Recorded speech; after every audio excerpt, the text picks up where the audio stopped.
Welcome back! Let's play Dragon Force Part 8. MarauderEX here.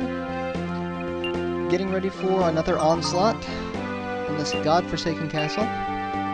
This time from the Highland Kingdom. Coming out of left field. No idea why they want this castle. Why this castle in particular, or why right now. That's just timing for you. Alright, just gonna get ready for this. And really, there's no hope of me capturing any of these guys. I know two of them are starting generals. I'm not sure about the third. Rock, I don't think is a starting general. I think he's one of the story generals. So I'm not sure if I can get him or not. But this is really just an XP battle for me. I'm not going to get any generals out of this that I'm expecting. So since it's an XP, we're going to throw everything at it. We'll go ahead and start with Junon. Start off with the big guns.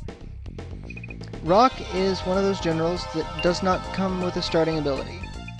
He does not have Shiva's dagger or anything else. He has nothing. So he doesn't get an ability until he hits level 5. If you can hang out with him until he hits level 5, then he's pretty useful. Till then, he's pretty useless. So.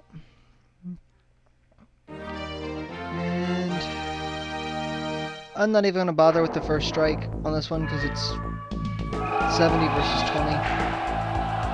I'm not expecting to take too many losses out of this, really. Alright, now it's back to me. And then his 5 troops left that I get to kill on my own. That's going to be different. And there's a little offset with the video and audio quality of this one. I'm trying a different codec. Sorry if it's messing with everyone because it's kind of pissing me off at this point, but I can't go back and re-record it. So we're kind of stuck with it. So, but knowledge for the future. I know what not to do next time. Only one of these generals has mages, which means I can pretty much send whoever I want that has harpies out and not worry about it too much. Because I've got 2 generals with soldiers, Ramsel and Kid, who are becoming more and more useful. So. Now the different formations are going to start coming into play a little more. Now that you've got more troops, the defense bonuses from the formations you choose and from where you're fighting, be it in a castle or in a field that you have a bonus on, they're going to start coming into play more. Even though I've got 50, he's got 30, he can still take out a good number of my troops. So with this one, you're going to want to wait for the first strike bonus, use a special to get your troops close enough.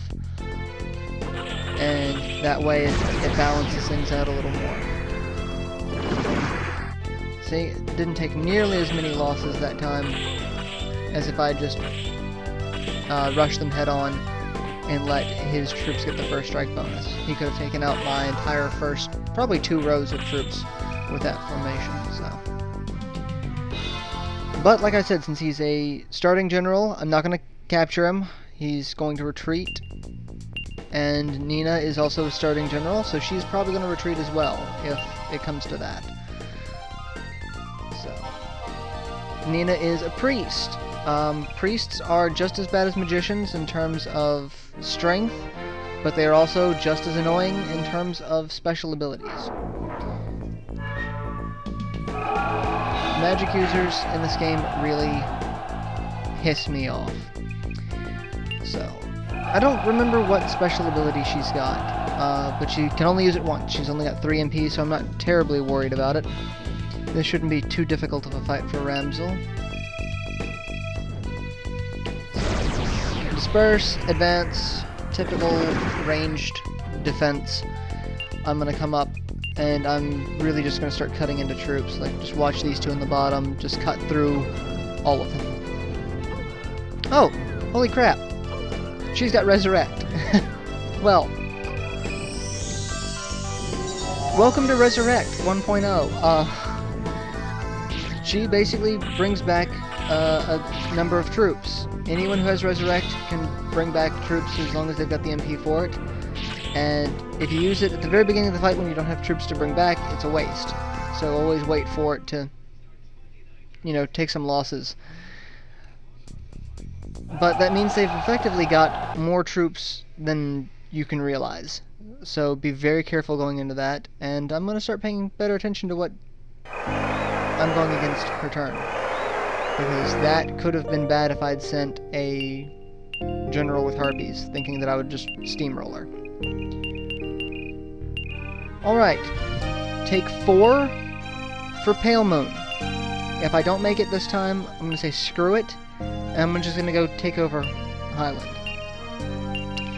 In the meantime, I'm going to sit back and watch Bastion get the crap kicked out of him by one of the Topaz generals there, and just bounce back and forth, because if you retreat, you have no control over where you retreat to on the map.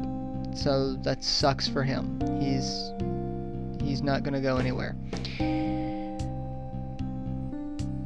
Let's see. And I finally make it to Pale Moon. Little dialogue happens. Meet Terrace, Queen of the Elves. She is a spirit user shaman type general. So that means she starts off kind of weak. She has ranged troops default, which means her troops are very weak. But being a monarch, she can be built up really well. Give her the right troops and level her up.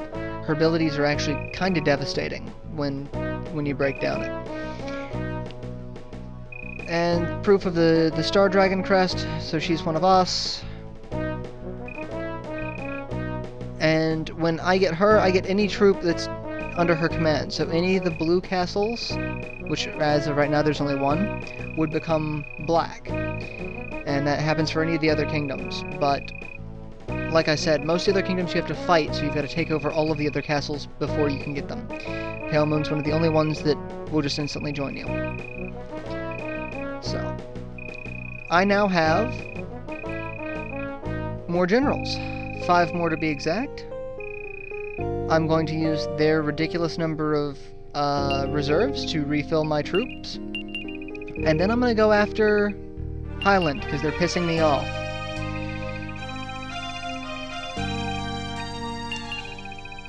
So I'm going to move my troops over to Highland, make sure I've got someone stay in this castle.